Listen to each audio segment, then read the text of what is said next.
Olá, meu nome é Keila Villaflor Santos, eu sou professora de História da Educação Básica e sou mestranda em História pela Universidade de Brasília. Eu vou apresentar para vocês o texto Outros Gritos da Independência do Brasil, da professora Inaê Lopes dos Santos.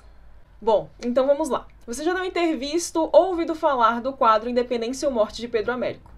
A imagem ilustrada ali é o que nos é ensinado como o processo de independência. Aquela imagem passa para nós uma mensagem de que o processo se resume em si, de que aquela imagem é início, meio e fim de tudo, mas não é.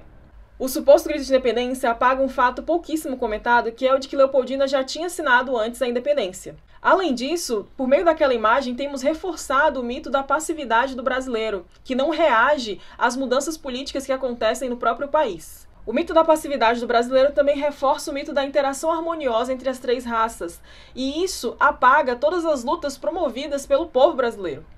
Movimentos como a Conjuração Baiana, a Inconfidência Mineira e a Revolução Pernambucana mostram que o povo brasileiro já pensava em independência e também já pensava em um país republicano.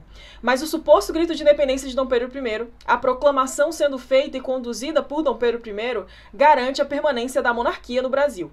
Monarquia essa sustentada por milhares de pessoas negras, entre elas livres, libertos, escravizados, africanos ou nascidos no recém-criado do Brasil. A professora Inaê Lopes cita Luiz Felipe Alencastro quando o historiador fala que o Brasil nasceu apostando na escravidão e projetando-a no futuro. Essa afirmação é importante para explicar o Brasil de hoje e os significados que estão atribuindo a esse 7 de setembro. Um Brasil de poucos e para poucos, como sempre foi. No 7 de setembro de 1822, houve independência e houve morte. Morte a partir das diversas guerras de independência promovidas pelo povo no Maranhão, no Rio de Janeiro, na Bahia e em outras províncias. Homens e mulheres pobres, negros, indígenas e mestiços morreram para que o 7 de setembro se tornasse a primeira data cívica do Brasil. Este mesmo Brasil que insiste em enterrar seus conflitos e enfrentamentos. Bom, e agora uma proposta de atividade que pode ser desenvolvida tanto com o 8º ano quanto com a 2ª série do ensino médio. Eu já falei várias vezes aqui sobre o quadro Independência ou Morte do Pedro Américo. Vamos usá-lo para debater essas outras formas de independência e para fomentar a criatividade dos nossos alunos. Que tal propor para esses alunos uma releitura desse quadro agora que eles já sabem sobre esses outros gritos de independência?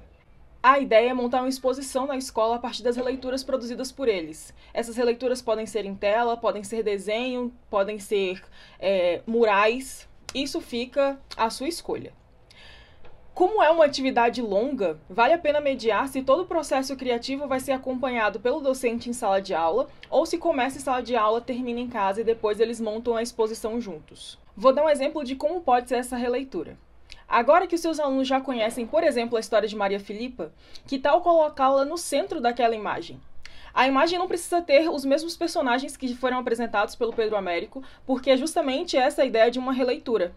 E aí essa é uma atividade que é multidisciplinar. É preciso estar em diálogo com o professor de artes que trabalha contigo e também seria bastante interessante pedir que esses alunos explicassem qual foi a proposta deles para essa releitura em um texto, em 1 ou 2 parágrafos. E aí, em diálogo com os professores da cadeira de língua portuguesa, pensar se esses 2 ou 3 parágrafos vão ser descritivos ou se eles podem ser narrativos, como se contassem ali uma história também. Por meio dessa atividade, temos então a problematização deste momento histórico e temos um olhar crítico sobre a arte.